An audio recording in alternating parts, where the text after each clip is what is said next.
Let's go to SpeechLive.com and enter the login and password for a real-time demonstration on browser-based transcribing.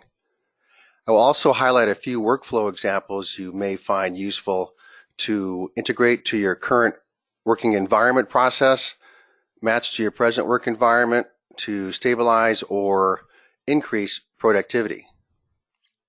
Please refer to your training handout for more detailed information.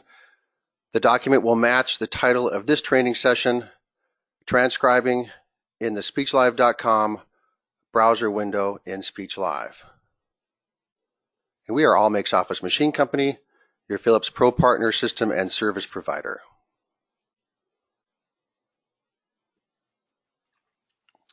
So we've logged in and put in our password, and this is what the dictation looks like to transcribe. Right off the bat, you see a few different looking categories or colors. The arrow pointing up implies that there's dictation to transcribe that's been uploaded. A check mark refers to transcription finished, pretty logical. And the pencil denotes transcription suspended, or a process is in place. That'll also be next to a transcription in progress. I use the word state. That is the state of dictation, the dictation state, and that's here. We see the name of the voice files. A few other things that we see here are work type and created, added, length, title, and category. And a little further over, we see comment and 5 custom settings, which are just that, which you can define to match a description that's relevant to your workflow. The comment is a communication between the author and transcribing pool or transcriber. Over here we see category, and in this example of this particular voice file here, the category in this case is they have 6 different locations where the dictation comes from, and this customer wants to have the transcribers know that this came from Galloway versus Hamilton or Cape May Courthouse, those locations there. Category can also be defined by a specialty practice like personal injury or malpractice or intellectual property or family law.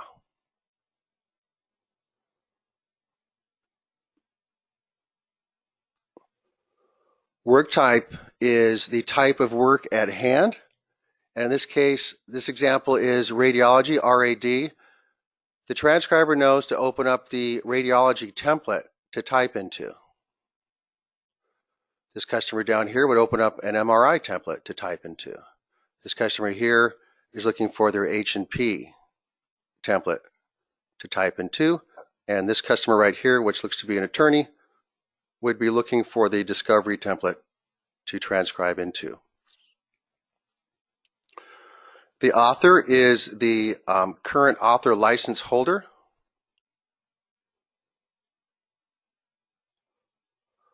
We suggest that the PSP speech error slide switch digital dictation users add their name at setup. So the name that they add in their dictation, when it gets forwarded to you, will be in the front of the voice file. We do the same thing for the smartphone app called the Philips Voice Recorder. I can tell that this was done with the Philips Voice Recorder because it has a dot wave here. And so this particular author's name is Denzel. This is Christian, this is Dwayne, this is Nicholas, and this is John, etc.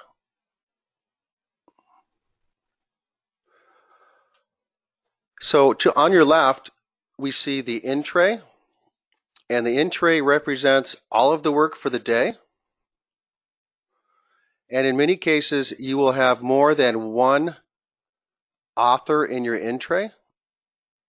And at that point, you'll be able to isolate working on a specific author.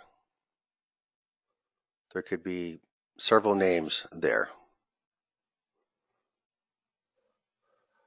Underneath that, we have archived. That's the jobs that were marked finished, and the following day they are in archive. We can look for all the pending work, which is work that needs to be transcribed. So you don't see the suspended job here or the finished work here. If I wanted to find suspended work, it's right here. And if I wanted to find the finished work for the day, it's right here. The setting that you have for this normally is it stays in the finished folder for the day, so it's a little easier to find finished jobs, and then tomorrow these would be moved into archive. So let's go back to the in tray for a moment.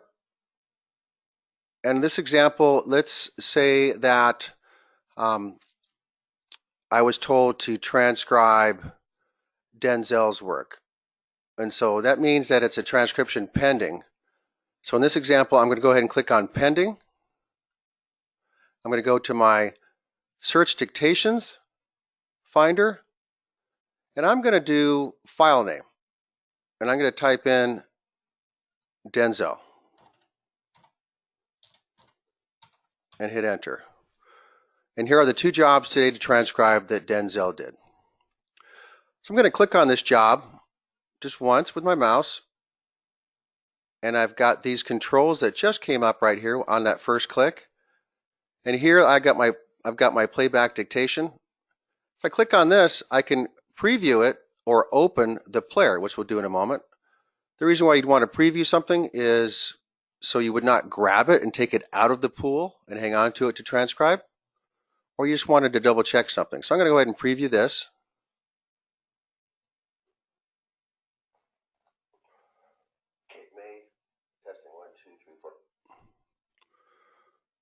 And I'm going to go ahead and grab this for transcription. My transcription control opens up here, my transcription player. So remember, I've accessed the job. Remember, I told you that the pencil implied a few things. In this case, it shows that this transcription is in progress. So if you see that, the pencil icon, something's going on in the job that's not complete. Now that I've activated the job, I can do a few other things. These controls over here, my volume control, my playback speed, and my settings are available to me. If I click on volume, I can increase and lower the volume. If I click on the running man, as I call him, I could speed it up or slow down the playback. And my sprocket allows me to customize my player settings and my foot pedal settings. So here in the player settings, I could increase or decrease my auto backspace.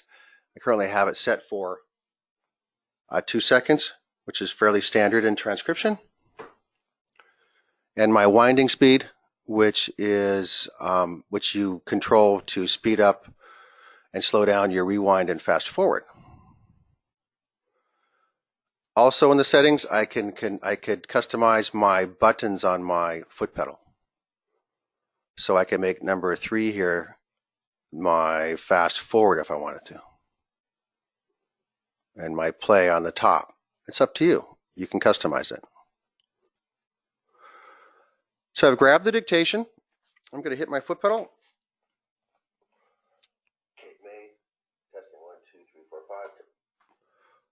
So I am 4 seconds into this job that is 9 seconds long. If I was to suspend this job, say I wanted to go out to lunch and come back, and let's assume for a second that there was more dictation on it. A better example would be about maybe roughly 30 minutes or so, maybe less. And I didn't want to come back and try to figure out where I left off. I would simply hit suspend. And when I came back after lunch, it'd be waiting for me at that foot pedal mark on the player. So in this example, it's 9 seconds long. If I suspend it, it'll be at 4 seconds into the job. It'll be right there when I come back. If I cancel this job, it goes back into the pool. So I'll mark this finished. As I work on marking the job finished, it asks me a question, and that is, do I want to choose the document to match the voice file? If I do that, that document will stay with the voice file to the end of your word processing process. And every time you go back to that specific document, remember to save that or resave that to capture that specific update on that document. The author also sees the document, so you can refer to spelling, what you thought you heard and you transcribed, and you could use the comments portion of the dictation properties, which I'm about to show you next. I'm not going to attach that file. I'm going to click OK. And now the job is finished.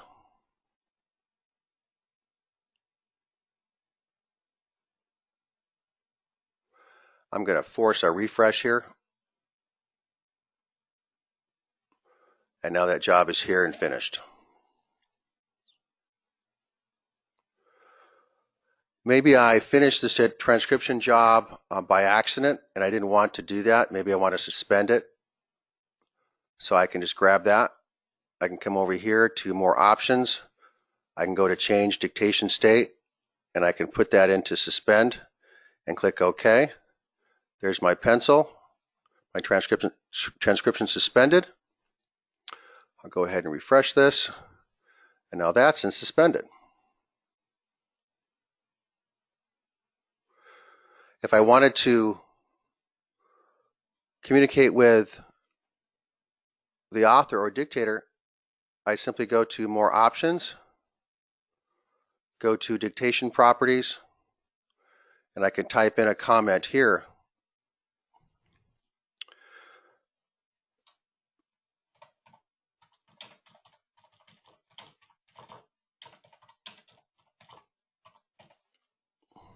If there's a series of comments back and forth, just put a slash right next to it, and then that way you won't lose the past comment if you're communicating back and forth. This is where I would put in the custom information if you chose to use that. And again, these custom tabs are designed for you. So you would have a legend that would say custom 1 referred to a process, maybe proofing.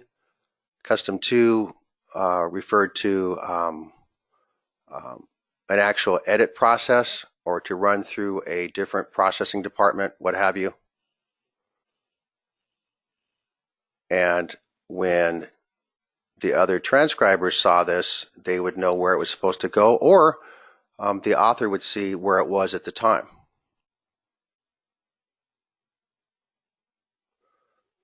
I'm going to click OK here. And if we look across here, you'll see that my comment has changed.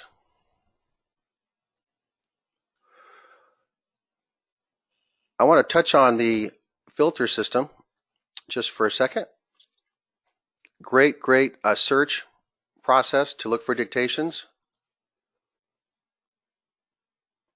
In this example, I'm going to go to category, and I was asked to find all of the work for Cape May. So I'll go to category and type in Cape May. And there's the Cape May work that was done today. I'm going to finish with you here on the far right of our transcription interface, or the in tray. The cloud pointing up. The transcribers have the ability on the fly to upload voice files from other recording devices, assuming that those files match the playback criteria in SpeechLive. Next to that is refresh. The bell here on the top right is for notifications. This is where you would turn on and turn off notifications. This person gets notification highlighting enabled. They also get notifications and reminder counter enabled. And they get a sound notification enabled. And they get email on all dictations that are sent through the system. There are currently 13 dictation jobs in the system to be transcribed. Remember, we're just on Denzel. There are the rest of the jobs right there.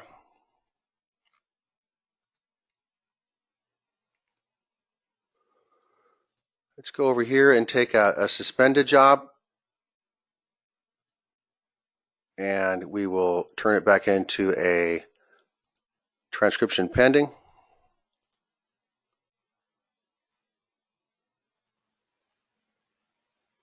And I'm going to do a quick refresh. And that sound you just heard was the sound notification, and you saw the pop-up that there was a job to transcribe. This concludes this portion of the training. And remember, the title of the session was Transcribing in the SpeechLive.com browser window in SpeechLive.